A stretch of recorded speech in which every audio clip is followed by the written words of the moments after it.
Znamo koliko muzika igra veliku ulogu u našim životima i koliko bi život bez nje bio potpuno monoton. A sviranje jednog od instrumenata čini privilegiju ovog života. Sa mnom, na moje veliko zadovoljstvo, danas jedna od poznatih violinistkinja. Dobar dan i dobrodošla kod nas, Verice. Bolje vas našla, hvala na pozivu. Kako si?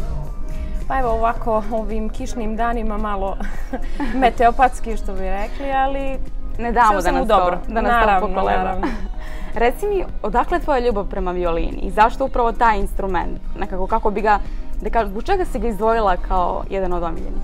Prije svega, ja se sebe prije violine ni ne sjećam jer sa 4 godine već sam počela da sviram, to jest idem u muzičku školu, odnosno već da se u startu družim sa violinom. Kao i sva djeca nisam nešto bila upoznata sa svim muzičkim instrumentima u tom ranom periodu.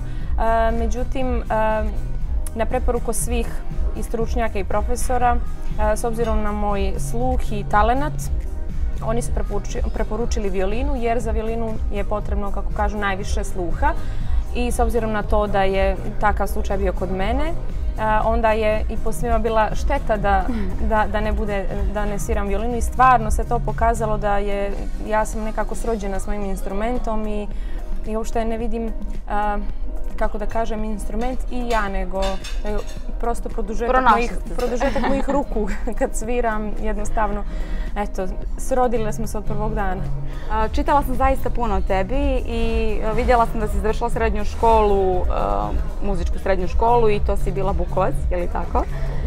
Pored toga, naravno, si angažovana, radiš u simfonijskom orkestru.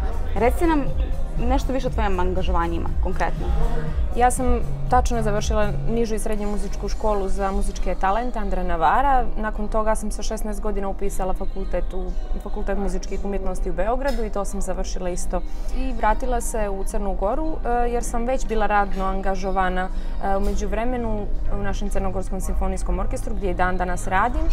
A mimo toga nastupam još tada, u danima studiranja, oformila sam gudački kvartet Unique sa kojim sviram mimo klasične muzike i filmsku muziku i tango muziku, kao i naše autorske obrade popularne muzike, odnosno, kako sad se kaže, kavera. Pored toga, od tada još i nastupam sa DJ-evima. Ajde da kažem, nekih 10 godina je da radim to. To su uglavnom deep house, disco, funky. Sada nastupam sa DJ-em Danilom Radusinovićem. I tako, uglavnom postoje razni dodatni angažmani koji nisu tako česti kao ovo, što bude u trenucima kad nije korona ili ovakva situacija, svakodnevni nastupi.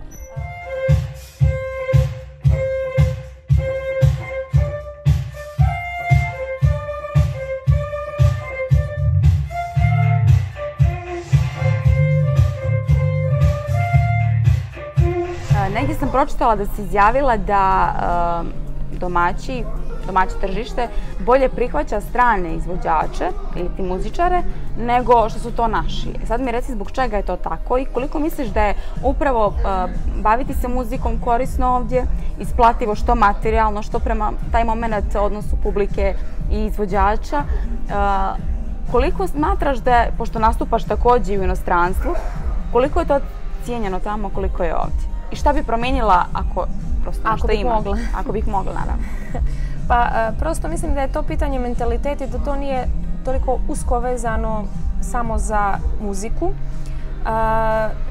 samo za našu branšu opšte umjetnosti, jer mi smo karakteristični, pogotovo na Balkanu, ja mislim, da često volimo više nešto što nije naše, možda iz neke radoznalosti, možda iz toga što smo i manja, Crna Gora kao manja sredina, pa vrlo brzo se možda i zasitimo. 1/4 stanovništva Balkana svakodnevno provodi po nekoliko sati prateći reality programe i slično, a tu se definitivno i ne priča baš mnogo o nekim kulturnim i kulturološkim problemima, zvijanjima i uopšte temama. Tako da, eto, to je taj neki utjecaj više što što kod nas u Crnoj Gori dovodi više zvijezdi iz regiona, a i sa strane, da kažem, sad je to sve u stvari više i dostupno i veća je razmjena s obzirom da imamo i društvene mreže i da sve to tako YouTube i slično i onda malo se više ide u globalizaciju. Misliš da su se ljudi nekako više okrenuli profetu i gdje u suštini mogu dobro da zarade, nego onako što kažu srcem pa umjetnost da rade onako kako dolikuje? A jeste, uvijek je tako bilo. Tako je bilo i uvijek i u istoriji. To je i prosto jednostavno imate nešto što je trendi i nešto što je kao klasika. Je li isplativo baviti se ovim poslom? Pa eto, sad da je možda isplativo, jako isplativo baviti se klasičnom muzikom, možda ja nikad ne bih nešto drugo mimo toga i radila ili možda ne bi široki spektar ovako bio, ali mislim da može da se napravi generalno.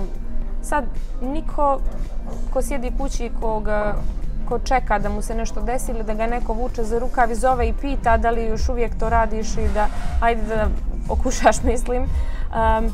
Neko vas neće tjerati da radite, a ovo je posao jednostavno, kako da kažem, privatan, preduzetnički i čitav biznis i marketing, sve je sadržano u našem poslu. Da želim da ti se zahvalim što si bila moj gost, što si odvojila vrijeme da se družiš danas sa nama i nadam se da će u budućnosti da te očekuješ puno uspjeha i da ćemo imati već sljedeći put na čemu drugom da pričamo.